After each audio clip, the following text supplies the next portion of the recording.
5 seconds. Start.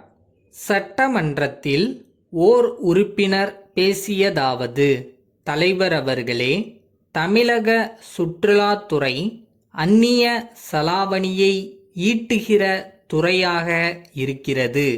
இந்த துறையின் ஒட்டுமொத்த வளர்ச்சிக்கு நல்ல அறிவிப்பை ஆளுநர் உரையிலே குறிப்பிட்டதற்கு என்னுடைய வாழ்த்துக்களை தெரிவித்துக் கொள்கிறேன்.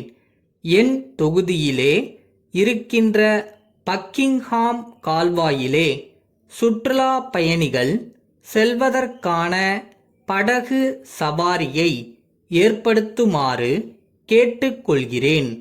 மத்திய ஆட்சி மொழியாக தமிழ் மொழியை ஆக்குவோம் என்றும் அதற்கான முயற்சி எடுப்போம் என்றும் அறிவிப்பை நாம் வெளியிட்டிருக்கின்றோம்.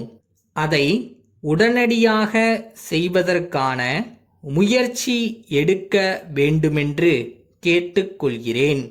தமிழ் வழியிலே பயிலுகின்ற மாணவர்களுக்கும் மாணவிகளுக்கும் இளைஞர்களுக்கும் வேலை வாய்ப்பிலே முன்னுரிமை கொடுக்க வேண்டுமென்ற அறிவிப்பையும் அறிவிக்க வேண்டுமென்று கேட்டுக்கொள்கிறேன். சுனாமி போன்ற பல்வேறு இயற்கை சீற்றங்கள் ஏற்படும் போது கடல் பக்கத்திலே வாழும் மக்களுக்கும் அங்கே இருக்கிற மீனவ தோழர்களுக்கும் மிகப்பெரிய பாதிப்புகள் ஏற்படுகின்றன. அவற்றை தடுப்பதற்கு கடற்கரையோர பகுதிகளிலே மீனவர்கள் வசிக்கின்ற அந்த கிராம பகுதிகளிலே தூண்டில் வளைவு அமைத்து கொடுக்குமாறு நான் கேட்டுக்கொள்கிறேன்.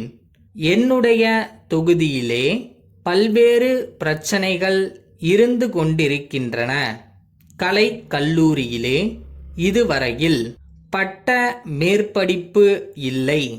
பட்ட மேற்படிப்பு பிரிவுகளை துவக்கிட வேண்டுமென்று கேட்டுக்கொள்கிறேன்.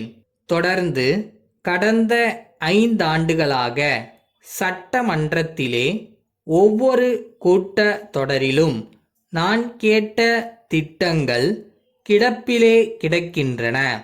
5 ஆண்டுகளுக்கு முன்பு ஒரு அணை உடைந்தது.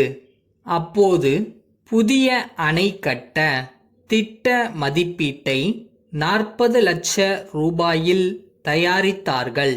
இன்றைக்கு அதன் திட்ட மதிப்பீடு 1 கோடி ரூபாயை எட்டிவிட்டது. அந்த திட்டம் தயாரிக்கப்பட்டு கொண்டிருக்கிறதே தவிர இதுவரையிலே நடைமுறைப்படுத்தப்படவில்லை. அதை உடனடியாக துவக்க வேண்டுமென்று கேட்டுக்கொள்கிறேன். அதனால் 50 கிராமங்களைச் சேர்ந்தவர்கள் பயனடைவார்கள் என்று சொல்லிக் கொள்கிறேன்.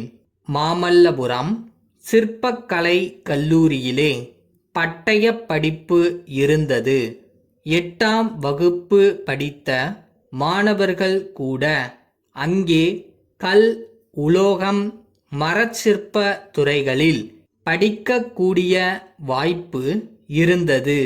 இப்போது அதை நீக்கியிருக்கிறார்கள். அந்த பட்டய படிப்பை மீண்டும் கொண்டு வர வேண்டுமென்று கேட்டுக்கொள்கிறேன். அதேபோன்று கல்பாக்கம் அணு மின் நிலையத்திற்கு நிலம் கொடுத்தவர்களின் வாரிசுகளுக்கு வேலை மறுக்கப்படுகிறது. படித்தவர்களுக்கும் நிலம் கொடுத்தவர்களின் பிள்ளைகளுக்கும் அங்கே வேலை வாய்ப்பை அளிப்பதற்காக தமிழக அரசாங்கம் மத்திய அரசாங்கத்திடம் பேசி நடவடிக்கை எடுக்க வேண்டுமென்று கேட்டுக்கொள்கிறேன். என்னுடைய தொகுதி விவசாயத்தையும் மீன்பிடி தொழிலையும் நெசவு தொழிலையும் நம்பியிருக்கிற பகுதி. எனவே சிறு தொழில் தொடங்க ஒரு புதிய தொழிற்பேட்டை அமைக்க வேண்டுமென இந்த சமயத்தில் கேட்டுக்கொள்கிறேன். பேச வாய்ப்பளித்தமைக்கு நன்றி. வணக்கம்.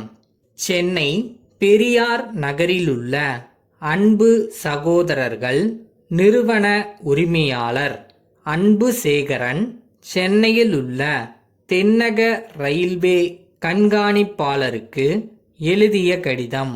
ஐயா, சென்ற மாதம் 5ஆம் தேதி திருச்சியிலுள்ள எனது சகோதரருக்கு ரூபாய் 2000 மதிப்புள்ள ஜவுளிகளை எனது குடும்பத்தினருக்காக அனுப்பி வைத்தேன்.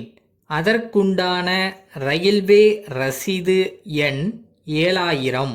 ரயில்வே ரசீதை பெற்றுக்கொண்ட எனது சகோதரர் திருச்சியிலுள்ள ரயில்வே அலுவலகத்தில் 8ஆம் தேதி விசாரித்ததில் சரக்குகள் வரவில்லை என்று கூறியதுடன் தினசரி வந்து விசாரிக்குமாறு கூறியுள்ளனர்.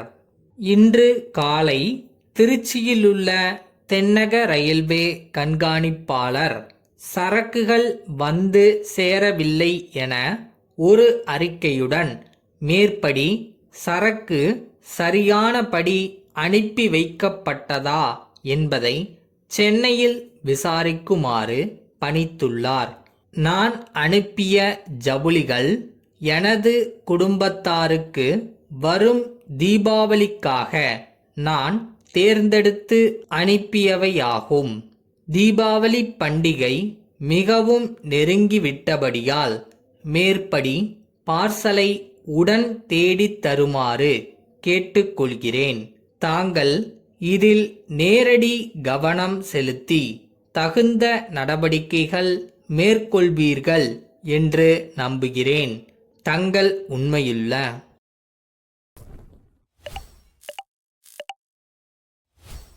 எதுக்கும் கவலைப்படாத, கோவப்படாத, அவசரப்படாத. எல்லாத்துக்கும் ஒரு டைம் இருக்கு. அது வரை கொஞ்சம் காத்துரு.